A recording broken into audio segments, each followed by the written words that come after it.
Hi!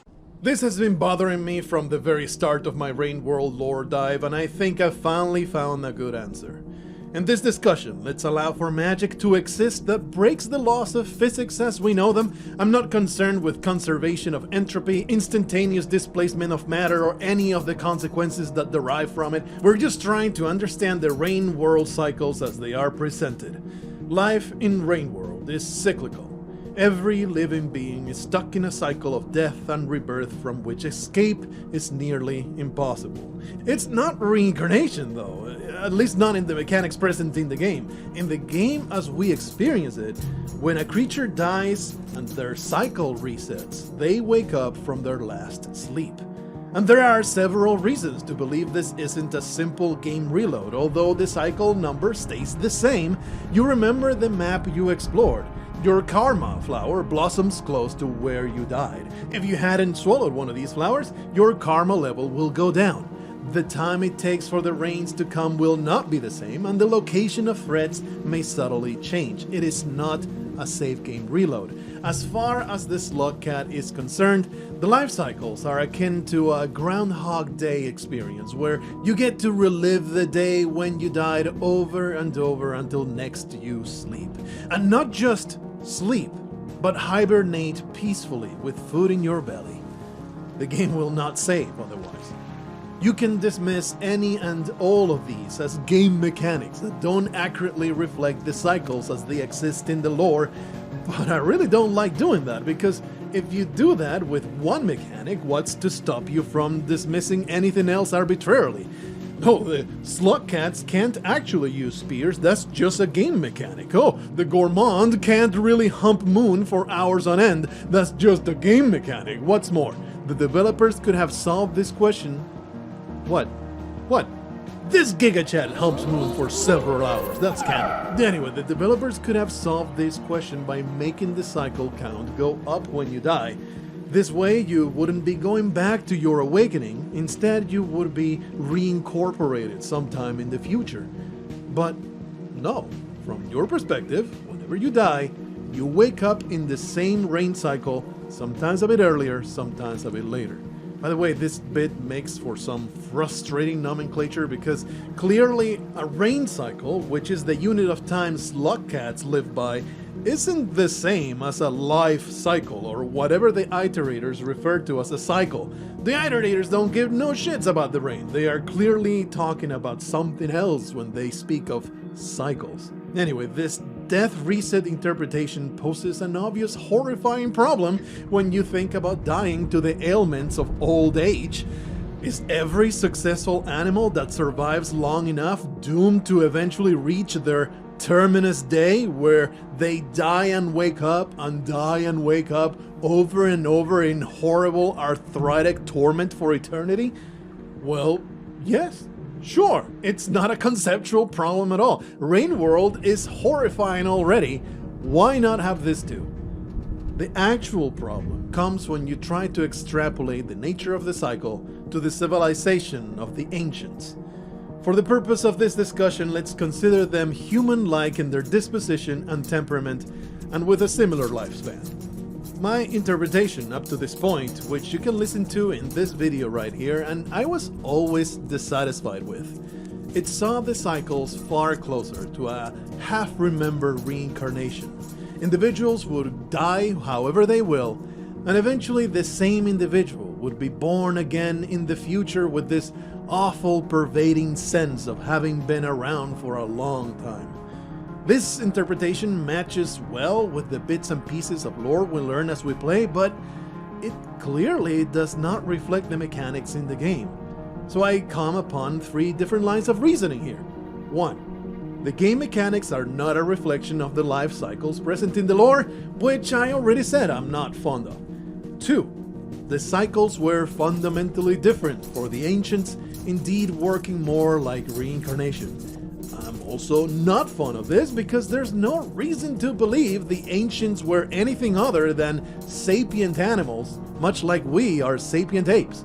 Why would their cycles work differently? It seems an unnecessary addition for the sake of explaining something away, and as far as I know, there's no evidence anywhere in the game of future reincarnation. Every character occupies a set sliver of the timeline. Like, the survivor never comes back at a cycle far into the future to eat more of Moon's neurons. So, number 3 is for me. The ancients were subject to the exact same life cycles as everything else. They would die and return to a past point in their lives over and over and over for infinity, only remembering bits and pieces, like waking up from sleep recalling only fragments of their dreaming.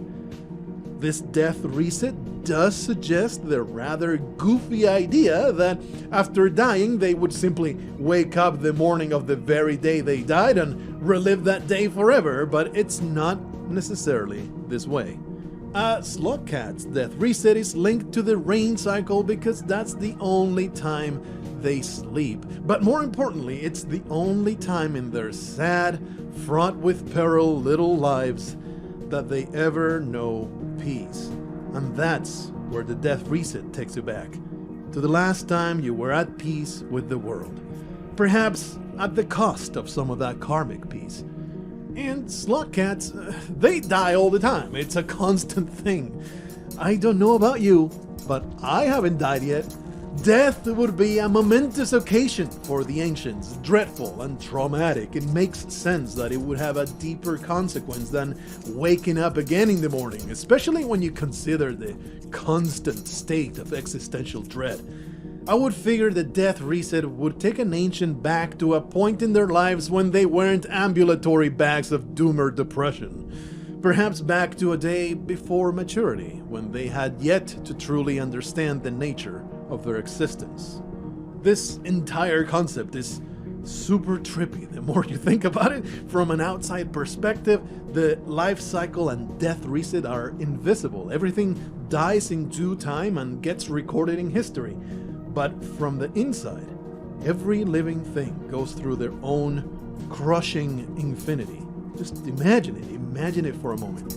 Coming back time and time again, always knowing you will come back over and over and over. It would be fun the first few times, but pretty sure by cycle 47, you'll want to blow your brains out, except that will do nothing but start cycle 48.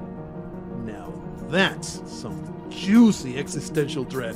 That's the real reason why I like this explanation best, because plain old reincarnation in the future is like, why? Why would that drive an entire civilization to seek oblivion? There's no real reason to imagine it as this terrible thing from which everyone needs to escape.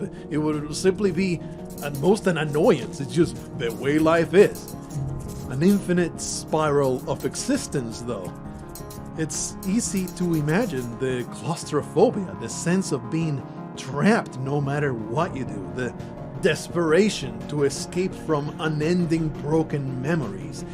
But you don't escape, you don't. Even though you died in history, from your perspective, you are forever coming back, your little sliver of time in which the walls grow ever tighter around your soul. It's so delightfully awful to think about. It's also paradoxical in the sense that in your everyday ancient life, who are you interacting with exactly? Are you interacting with Pete, who is on cycle 3,341,121,452? Are you interacting with Steve, who was just born and has yet to experience his crushing despair? Or with Loretta, who has reached her terminus life?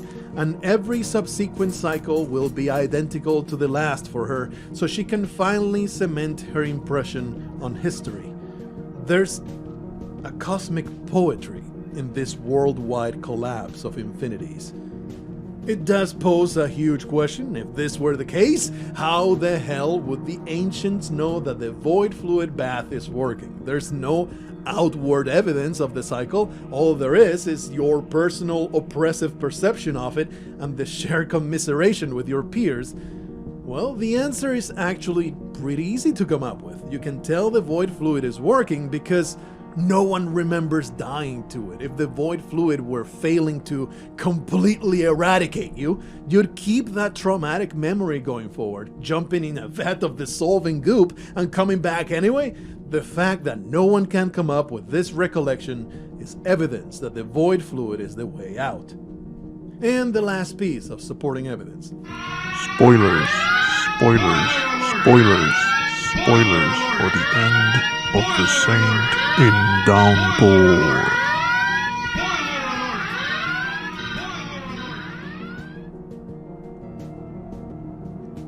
Upon ascension, the Saint goes back to his starting point.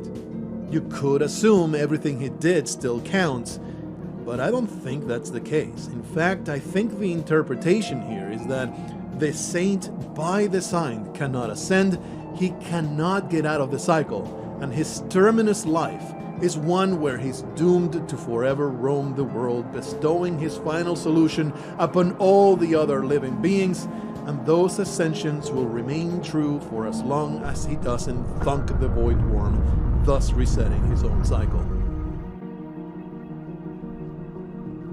I have this feeling that I'm going into crackpot theory territory here, so this is one of those questions where I am actively interested in what you have to say, because I might have missed some part of the lore that better explains it, or there's something obvious I didn't think about. Any and all theories are welcome. Can you come up with a good theory that doesn't flaunt the game mechanics? That's important.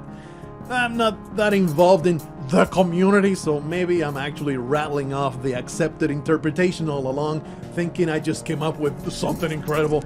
Also, tangentially, what's the lore explanation for Passage?